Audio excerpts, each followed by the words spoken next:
Bismillahirrahmanirrahim. Alhamdulillahirabbil alamin. Allahumma shalli ala sayyidina Muhammad wa ala ali sayyidina Muhammad. Sahabat Quran yang budiman, kita lanjutkan ngaji energi Al-Quran. Ini walaupun masih pengantar atau kajian awal, ini kayaknya agak ekstrim nih temanya, agak radikal. Kalau sahabat gelombangnya atau frekuensinya tidak sesuai atau lagi keberatan, ya nggak masalah ini menolak tema ini. Ini kan namanya sharing dan ya apa semacam alternatif khazanah pemikiran atau khazanah keislaman.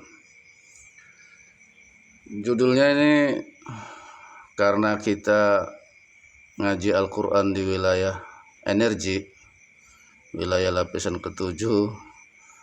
Ini judulnya nih blak-blakan aja nih, terbuka, agak buka-bukaan. Kita kasih judul bahwa yang dibaca oleh Nabi Muhammad itu adalah energinya Al-Quran. Ketika Nabi Muhammad menerima wahyu pertama di Gua Hiro, Iqra bismi rabbikal ladzi khalaq. Di Gua Hiro Nabi Muhammad bertahanus, berkhalwat, menyendiri, ya, kurang lebih 40 hari kalau dalam sejarah ya.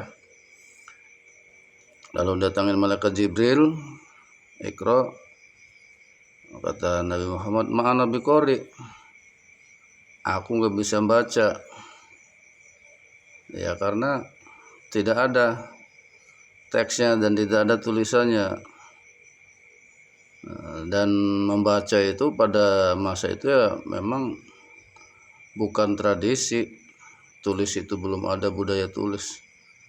Masa saat itu, masa Arab Saudi atau masa Nabi itu ya adanya budaya menghafal. Budaya tulis itu belum umum. Dipeluk Nabi Muhammad, ya ma'an Nabi Qori. Terus pelukan ketiga, ada sebagian ulama mengatakan ma'akro, apa yang kubaca. Jadi kita dalam kajian ini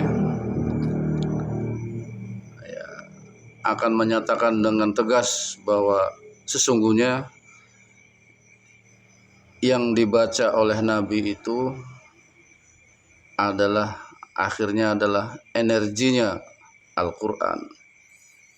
Karena Al-Quran itu sebagian besar ulama mufasir, terutama dari kalangan ahli sunnah ya, ahli sunnah wal jamaah, itu Al-Quran itu bila harfin wa bila sautin. Al-Quran itu tidak berhuruf, tidak ada hurufnya, dan tidak ada suaranya. Ini ilmu kalam, teologi, tauhid ya. Jadi Al-Quran yang sesungguhnya yang di Lauhil Mahfuz ya, bal Quranul Majid fi Lauhil Mahfuz, dalam surah Al-Burud itu Al-Quran yang ada di Lauhil Mahfuz itu tidak ada hurufnya dan tidak ada suaranya. Jadi apa dia? Ya energi. Itulah yang diajarkan Jibril kepada Nabi Muhammad, itu sesungguhnya energi. Yang dibaca pertama oleh Rasul itu ya energi Al-Quran yang ada di Lauhul Mahfuz itu. Nah, Al-Quran yang kita baca sekarang itu mushaf. Jadi kita mulai saat ini mulai membedakan Al-Quran dan mushaf Al-Quran. Jadi ketika kita katakan Al-Quran, itulah Al-Quran yang ada di Lauhil Mahfuz atau fi kitabim maknun kalau dalam kitab, dalam surat Al-Waqiah ya, la yamassuhu ilal mutahharun.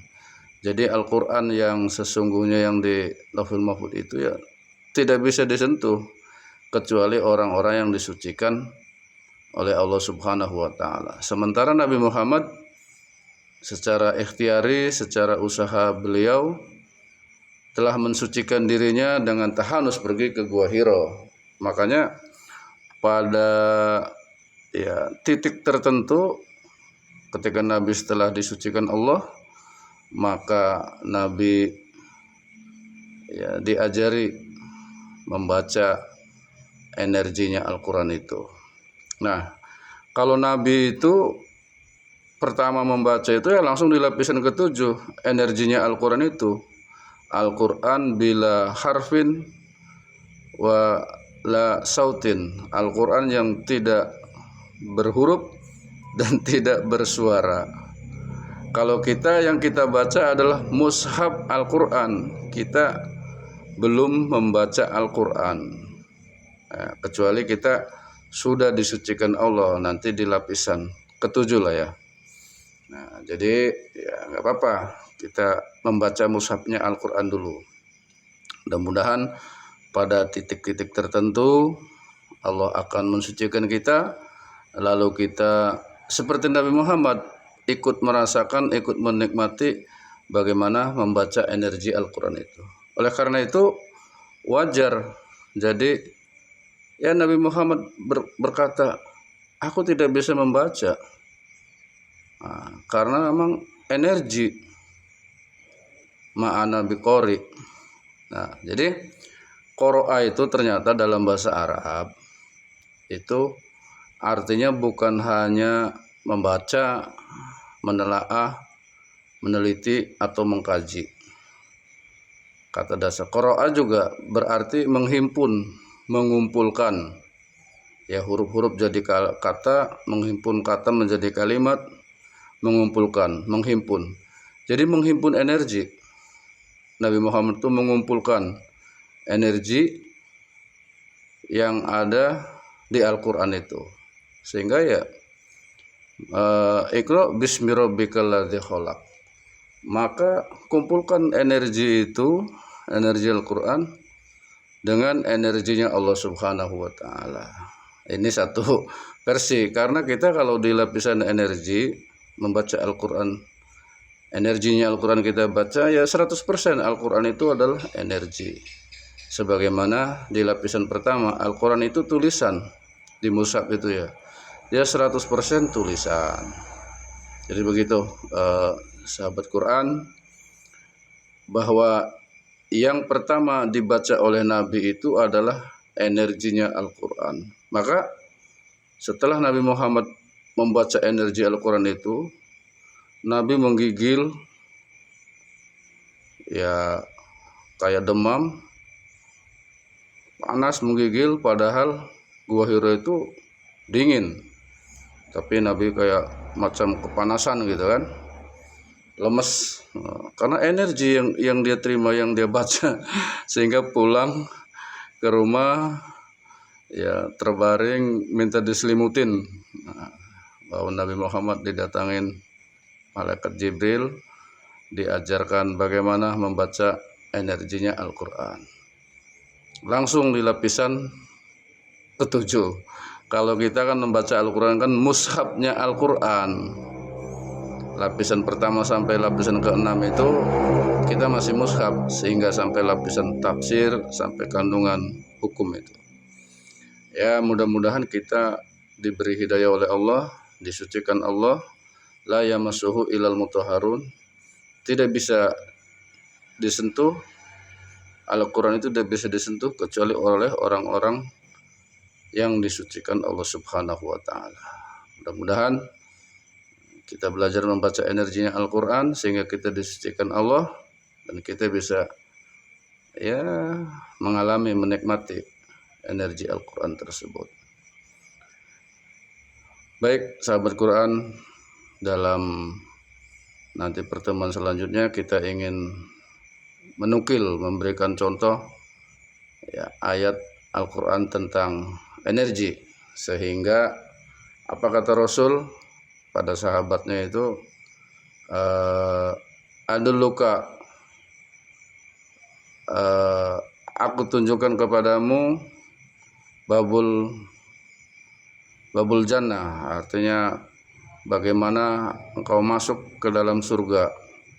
Maka kata Rasul, qala la haula wala quwata illa billah. Jadi kalau ingin kita mudah masuk surga, banyaklah berkata la haula wala quwata illa billah, selain la ilaha illallah. Apa itu sebenarnya la haula wala quwata illa billah itu?